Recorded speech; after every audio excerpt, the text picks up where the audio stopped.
নতুন করে হামলা ইসরায়েলের। ক্ষেপণাস্ত্র হামলায় ইসরায়েলের মস্তিষ্ক গুঁড়িয়ে দিল ইরান। ইসরায়েলের দাবি মিথ্যে। ইরানের পরমাণু কেন্দ্র নিয়ে চাঞ্চল্যকর তথ্য কূটনীতিকদের। এতক্ষণ শুনছিলেন সংবাদ শিরোনাম, এবারে বিস্তারিত। ইসরায়েলি সেনাবাহিনী জানিয়েছে কিছুক্ষণ আগে তারা ইরানের ইস্পাহানে একযোগে বেশ কয়েকটি হামলা চালিয়েছে। আল জাজিরার খবরে একথা জানিয়ে বলা হয়েছে, শহরটির বিভিন্ন জায়গা থেকে ধোঁয়ার কুণ্ডলী উঠতে দেখা গেছে। চীনের প্রেসিডেন্ট শি জিনপিং মঙ্গলবার বলেছেন তিনি ইরানের উপর ইসরায়েলের সামরিক হামলা দেখে গভীরভাবে উদ্বিগ্ন। একই সঙ্গে চীন মার্কিন প্রেসিডেন্ট ডোনাল্ড ট্রাম্পকে এই উত্তেজনার মধ্যে আগুনে ঘি ঢালার অভিযোগ এনেছেন। খবর এএফপির।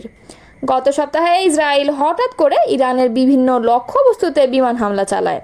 ইরান যেন পারমাণবিক অস্ত্র অর্জন না করতে পারে এর দাবিতে এই হামলা করা হয়। তবে ইরান জোর দিয়ে বলছে তাদের পারমাণবিক কর্মসূচি শান্তিপূর্ণ। এই হঠাৎ উত্তেজনা গোটা অঞ্চলে বিস্তৃত যুদ্ধের আশঙ্কা সৃষ্টি করেছে। এরই মধ্যে প্রেসিডেন্ট ট্রাম্প ইরানকে আবারও আলোচনায় ফিরতে আহ্বান জানিয়েছেন।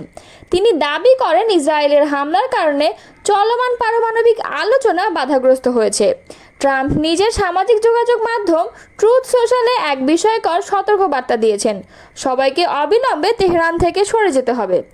চীন এই মন্তব্যের কঠোর সমালোচনা করে বলেছেন এ ধরনের উস্কানিমূলক বার্তা এই অঞ্চলকে আরও অস্থিতিশীল করে তুলতে পারে। মধ্য ইসরায়েলের রেহোভতে অবস্থিত ওয়েজম্যান বিজ্ঞান ইনস্টিটিউট। বহু বছর ধরে এটি ইসরায়েলের সামরিক গবেষণার কেন্দ্র হিসেবে পরিচিত। সোমবার রাতে ইরানের এক ক্ষেপণাস্ত্র হামলায় প্রতিষ্ঠানটি ব্যাপকভাবে ক্ষতিগ্রস্ত হয়েছে। ইরান এই হামলাকে তাদের বেসামরিক নাগরিকদের ওপর পরিচালিত ইসরায়েলি হামলার জবাব হিসেবে ব্যাখ্যা করেছে।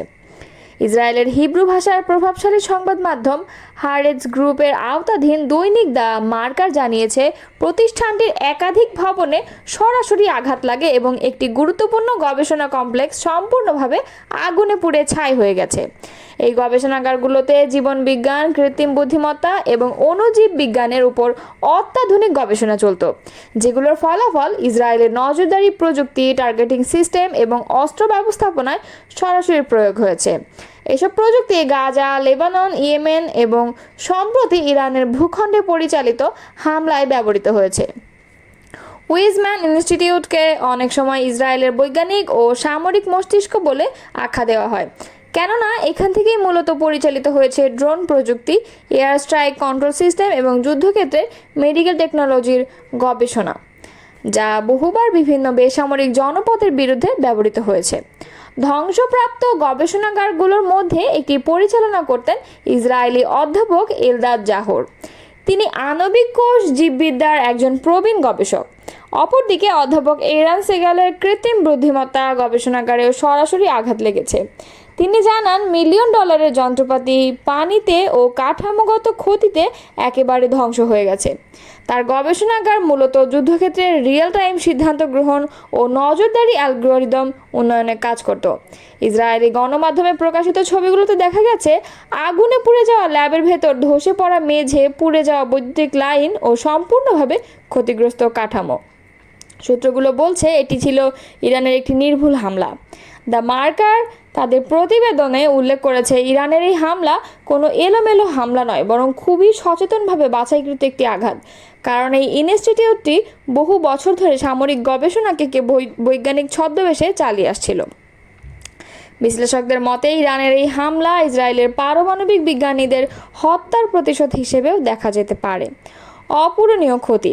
গবেষণাগার অধ্যাপক শ্যারল ফ্লেইশম্যান বলেন, লাইফ সায়েন্সের গবেষণাগারগুলোতে এমন সব উপাদান থাকে যেগুলো সংগ্রহ ও সংরক্ষণ করতে বহু বছর লাগে। এগুলো ধ্বংস হয়ে গেলে তা আর ফিরে পাওয়া যায় না। অপর গবেষক অধ্যাপক অরেন শুলদিনার বলেন, মনে হচ্ছে যেন গোটা ল্যাবটাই বাতাসে মিলিয়ে গেছে। এটি পুরোপুরি পুনর্গঠন করতে কমপক্ষে 2 বছর সময় লাগবে বলে উল্লেখ করেন তিনি। বিশ্লেষকরা বলছেন এই হামলার মাধ্যমে ইরান একটি স্পষ্ট বার্তা দিয়েছে, তা হলো ইসরায়েলি দখলদারিত্বের গবেষণার প্রতিষ্ঠানগুলো যখন যুদ্ধযন্ত্রে রূপান্তরিত হয় তখন সেগুলো আর নিরীহ থাকে না। এমন দ্বৈত পরিচয় আর বিনা প্রতিক্রিয়া চলতে দেওয়া যাবে না। ইরানের পরমাণু কর্মসূচিকে ধ্বংস করার জন্য বদ্ধপরিকর ইসরায়েল। তারা মনে করে ইরান পরমাণু বোমার অধিকারী হলে তা ইসরায়েল রাষ্ট্রের অস্তিত্বকে হুমকির মুখে ফেলবে, আর এজন্য ইরানের বিরুদ্ধে সরাসরি সামরিক সংঘাতের ঝুঁকি নিতেও দ্বিধা করেনি তারা। তবে এক্ষেত্রে ইসরায়েল যে যুক্তরাষ্ট্রের সহায়তা ছাড়া এককভাবে সফল হতে পারবে না তা স্পষ্ট করে তুলে ধরেছেন সাবেক ইসরায়েলি কূটনীতিক ও রাজনৈতিক বিশ্লেষক আলন পিঙ্কাস। আল জাজিরাকে দেয়া এক সাক্ষাৎকারে তিনি বলেন, ইসরায়েল একা ইরানের পারমাণবিক সামরিক অবকাঠামো ধ্বংস করতে সক্ষম নয়। এর জন্য প্রয়োজন বিশেষ ধরনের বাংকার, ধ্বংসকারী বোমা, ভারী বোমারু বিমান এবং উন্নত ডেলিভারি সিস্টেম, যেগুলো কেবল যুক্তরাষ্ট্রেই আছে। বিশেষত ইরানের দক্ষিণে অবস্থিত ফোর্ডো ইউরেনিয়াম সমৃদ্ধকরণ কেন্দ্রকে ধ্বংস করাকে ইসরায়েল বড় পুরস্কার হিসেবে বিবেচনা করছে, কারণ এটি পর্বতগাত্রের নিচে নির্মিত এবং বিমান হামলার বিরুদ্ধে সুরক্ষিতভাবে গড়া। তাই ইসরায়েল যতই সফলতা দাবি করুক, এই কেন্দ্র ধ্বংস করা যে ততটা সহজ নয় তা ভালোভাবেই জানেন ইসরায়েলি জেনারেলরা। পিঙ্কাস বলেন, এই কারণেই নেতানিয়াহু বারবার প্রেসিডেন্ট ট্রাম্পকে সরাসরি যুক্ত করার চেষ্টা করেছেন, কারণ ইসরায়েল জানে শুধু এখনকার হামলায় কিছুটা প্রতীকী লাভ হলেও পরমাণু হুমকি দূর হবে না।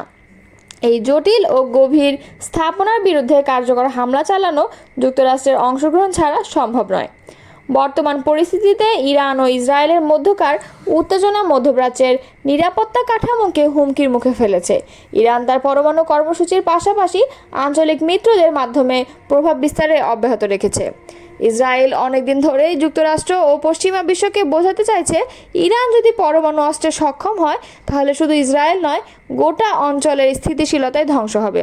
তবে বিশেষজ্ঞরা মনে করছেন, ফোর্ডোর মতো স্থাপনা ধ্বংস করা সাধারণ অস্ত্রের মাধ্যমে সম্ভব নয়, ফলে যুক্তরাষ্ট্রের সহায়তা ছাড়া এই লক্ষ্যে পৌঁছানো কার্যত অসম্ভব। এদিকে প্রেসিডেন্ট ডোনাল্ড ট্রাম্প অবস্থান এখনও অস্পষ্ট।